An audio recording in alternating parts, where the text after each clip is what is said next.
buenas noches, bienvenidos a esta casa, no es hotel. En España, hoy vamos a hablar de España.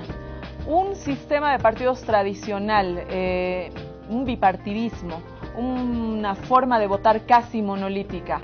El Partido Popular ha encabezado casi siempre las elecciones después de que ha retornado la democracia a España. Al lado del PSOE, del Partido Socialista, un partido socialdemócrata. Básicamente estos dos partidos han sido quienes han liderado desde los 70 hasta la fecha casi todas las elecciones españolas. Era una suerte de turno, el uno o el otro. Hace pocos meses en España hubo un fenómeno político, se lo conoce así. En enero, una agrupación política irrumpió las elecciones para eurodiputados, sacando sorpresivamente 5 europarlamentarios. Hace pocos días, el lunes pasado, en La Sexta, en una encuesta sacada por el periódico La Sexta, tenemos que el líder de esa agrupación, Pablo Iglesias, estaría en tercer lugar. Esta agrupación política estaría en tercer lugar en las encuestas. Lidera el PP, sigue el PSOE, pero muy cortita la distancia es la de Podemos. Han dejado atrás cualquier crecimiento de Izquierda Unida. Este fenómeno político está encabezado por Pablo Iglesias, quien además es el líder más valorado ahora mismo en España. Todo esto ha sucedido en 8 meses. Esta noche tenemos con nosotros al asesor de Pablo Iglesias, Pablo Bustinduy, uno de los fundadores de Podemos, de toda esta irrupción política. Pablo, bienvenido a esta casa, no es hotel, bienvenido a Bolivia. Buenas noches. Muchas gracias, es un honor estar aquí. Para nosotros también. Te quiero presentar a Rafael Archondo. Rafa, muy buenas noches, bienvenidos a esta casa, no es hotel. Rafael es periodista, ha sido embajador de Bolivia en las Naciones Unidas, bienvenido. Gracias, Susana, y un saludo para Pablo también, bienvenido a Bolivia. Gracias. Con nosotros esta noche también el que era panelista del otro programa. De contrabando, venid. De contrabando. Amaru Villanueva, por primera vez en esta casa, no es hotel, bienvenido. Espero que vengas más veces, que haya más, que pueda traficar más con Mario Espinosa. Un gusto compartir este espacio contigo, Susana. Hace tiempo que lo quería hacer. Sí, yo también. Hace mucho tiempo te quería tener acá. Pablo, cuéntanos, ¿qué es Podemos? ¿De dónde nace Podemos? O sea, en muy poquito tiempo ustedes se han vuelto un hecho político pues que ha llamado la atención no solamente a Europa, sino también a Latinoamérica por la referencia permanente que hacen ustedes con el proceso. Podemos es una iniciativa política que surge en el mes de enero con un propósito muy claro, que era transformar un sentir mayoritario entre la población española de indignación y de preocupación ante el estado de emergencia social que está viviendo el país, un país en el que las cifras de pobreza infantil no dejan de aumentar, de donde cientos de miles de jóvenes se tienen que exiliar porque no consiguen encontrar trabajo, un país donde el desempleo es galopante, un país donde los derechos básicos, los derechos sociales básicos que creíamos tener garantizados se han visto no solo amenazados, sino desmantelados. En ese escenario en el que hay una gran mayoría social de la población que concuerda, que está de acuerdo en que los problemas esenciales de nuestro sistema no van a ser corregidos o cambiados por los partidos políticos tradicionales, en ese escenario Podemos lanza una apuesta de movilización para transformar las elecciones europeas, que normalmente tienen una participación muy baja y despiertan muy poco interés entre la ciudadanía, transformarlas en un hito, un acontecimiento político que abriera el escenario, que abriera la posibilidad para la irrupción de una nueva fuerza ciudadana que suponga un cambio radical del escenario tal como lo tenemos planteado. Pablo, en este escenario que tú has descrito de crisis absoluta que está viviendo España y como hemos visto en las encuestas, lo que describíamos al principio del programa, ¿tú crees que existe alguna posibilidad para el año en las elecciones presidenciales pueda poder salir Podemos como primera fuerza o segunda fuerza? ¿Se lo han planteado? Nosotros somos muy cautos en el análisis de las encuestas, sobre todo porque al ser una opción tan nueva, además una opción muy transversal que recoge descontento y voto de identidades y perfiles muy diferentes, es para los institutos demoscópicos muy complicado hacer pronósticos fiables. Hay encuestas que nos sitúan ya como la segunda fuerza política del país, por delante del Partido Socialista, y en todo caso sí hay una tónica general, una línea continuada de ascenso imparable. Nosotros desde el principio dijimos que no queríamos formar un partido político más dentro del juego asentado entre los partidos tradicionales. ¿Un partido antisistémico? No, no sencillamente un partido antisistémico, sino un partido cuyo análisis es que el sistema actual, el sistema político heredado de la Constitución del 78, ha entrado en barrena, ha colapsado ante la crisis económica, ante la crisis política, una crisis de representación, una crisis social, y que es necesario articular el descontento popular de una forma que sea democrática, que sea participativa y que ponga primero los intereses de la gente y los derechos de las personas. Creemos que si no lo hacemos nosotros, ese campo se articulará de maneras mucho más nocivas para el interés general. Rafael. Pablo, sobre lo que acabas de decir, que no es un partido antisistémico, leyendo un poco las declaraciones de Pablo Iglesias al respecto, hay en ustedes una especie de propensión a no aceptar el eje izquierda-derecha, ¿no? Es decir, no queremos ser lo que tradicionalmente se considera como la izquierda. Eso ha servido también como argumento para decir no queremos hacer un frente con Izquierda Unida ni con ninguna de las otras fuerzas, preferimos buscar tal vez un perfil diferente que no entra dentro de ese esquema de dualidad izquierda-derecha. Quisiera, si pudieras explicarlo un poco mejor para quizás entender bien cómo es eso, quizás en vez de izquierda y derecha, los de arriba, los de abajo, no sé cómo lo ves. Bueno, nosotros a menudo decimos que en la era de Google ocultar nuestro pasado y nuestra trayectoria sería absurdo. La mayor parte de la gente que estuvo en el lanzamiento de Podemos es gente con amplias trayectorias en el mundo el mundo político de la izquierda española.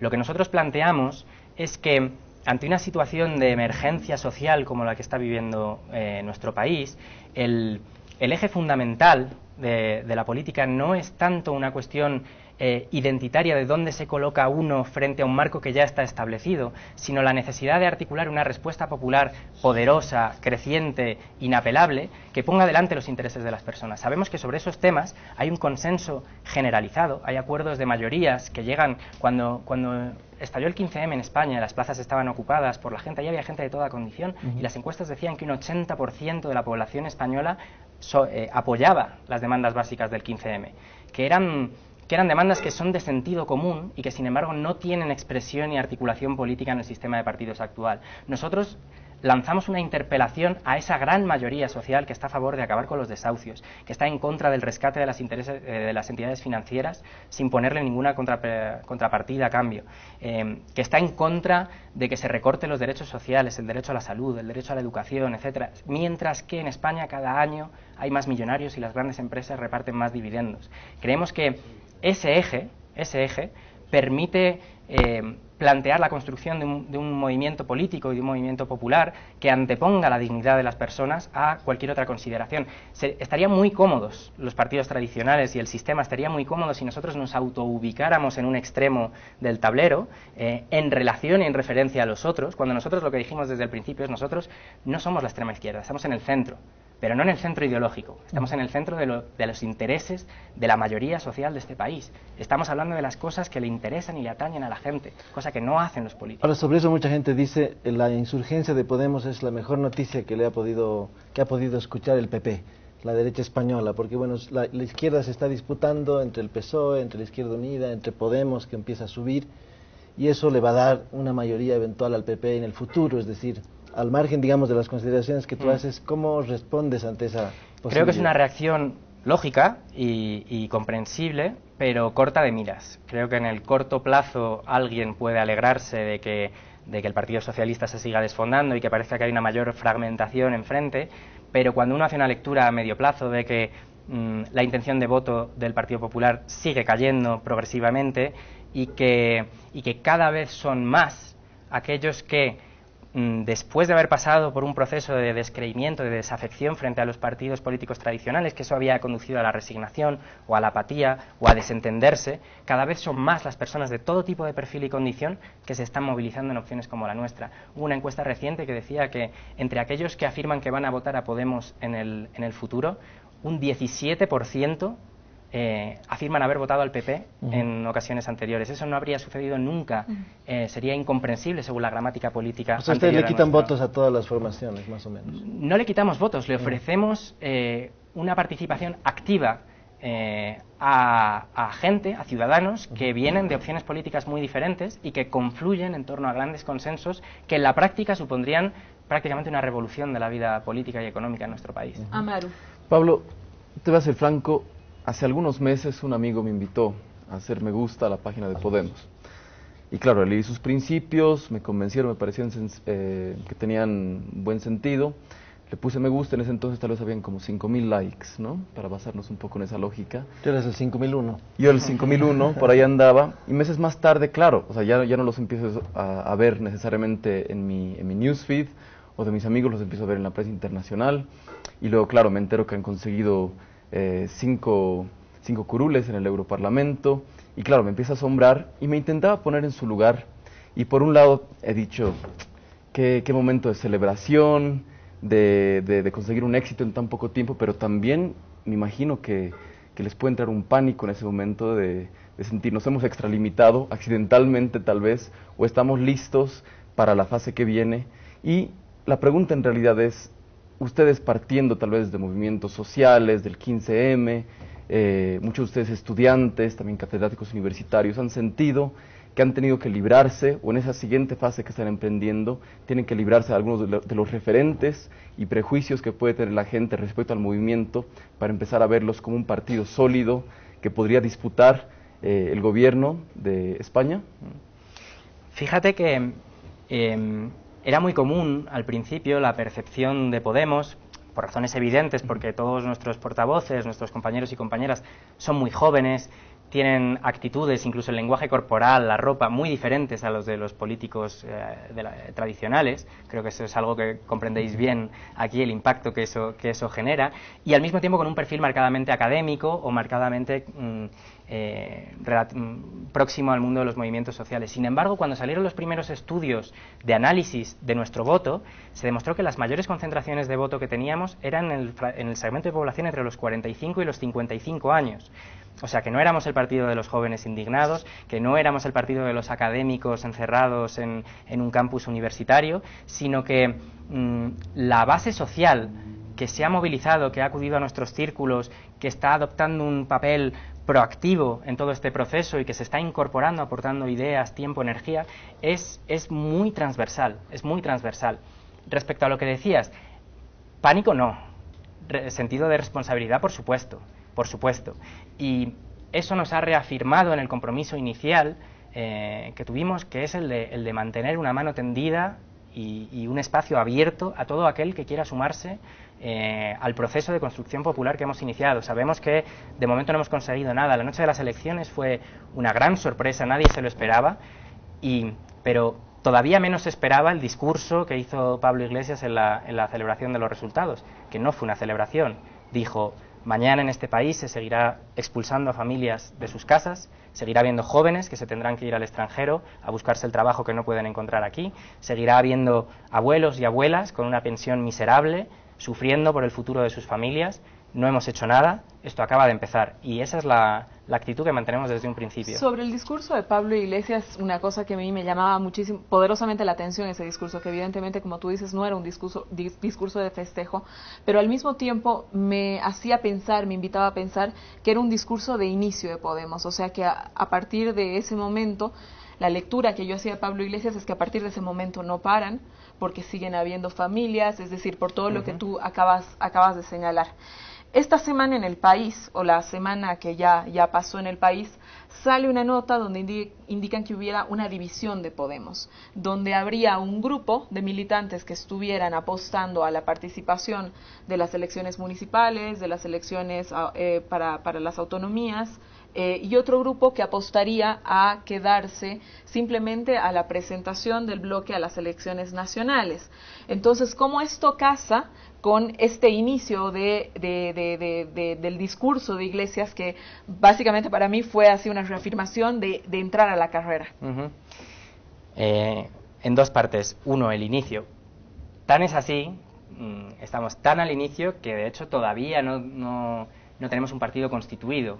Acabamos de iniciar la semana anterior nuestra asamblea constituyente, que va a durar 2 meses y que va a combinar toda una serie de herramientas de participación, tanto presencial como virtual. Va a ser un proceso muy largo y que se cerrará el 15 de noviembre, cuando tendremos una estructura organizativa y una serie de documentos políticos, como de código ético, etcétera. Ahí o sea, ustedes tienen 1,5 millones de votos antes de la estructura. Exactamente. Hemos trabajado con una estructura provisional y abierta hasta esta fecha del Congreso, de la Asamblea Constituyente, que concluirá ahora. Los debates sobre la estrategia electoral, pero también sobre la forma organizativa que debe adoptar Podemos, sobre las líneas estratégicas fundamentales a seguir, etcétera, son debates que apenas acaban de iniciar, que van a durar 2 meses, como digo, y que van a ser debates ricos, profundos, de argumentos y, sobre todo, públicos, abiertos y transparentes, y se van a decidir por medio del voto. O sea, todavía entonces podemos deducir que no tiene claro si se va a presentar o no a todas las elecciones. Eso se va a decidir dentro del marco del proceso asambleario y se va a decidir votando. Ahora mismo tenemos 130.000 inscritos, que esperamos que aumenten conforme avance el proceso, y en última instancia serán ellos quienes decidan qué documento político sea el que se adopte, el que sea adoptado. Eso afecta a la cuestión de las municipales y, por supuesto, respecto al artículo que mencionabas, sabemos que los medios de comunicación van a aprovechar este proceso para intentar atacarnos dentro de ese marco. Hay división, hay familias, hay escisiones. No han entendido cómo funcionamos. Nosotros funcionamos de una manera completamente transparente. Todos nuestros documentos en la red, todo se discute. Tenemos cantidad de herramientas telemáticas para poder discutir, para poder acercar posturas, etcétera. Tendremos un debate muy rico que acabará en la adopción de una postura. Eso no es división interna, eso es democracia.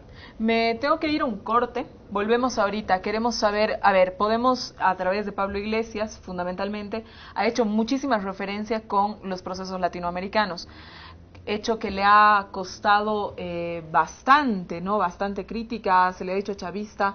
Yo no sé si le ha costado tanta crítica el hecho de haberse acercado al proceso boliviano, pero ahora mismo lo vamos a saber con Pablo Bustinduy.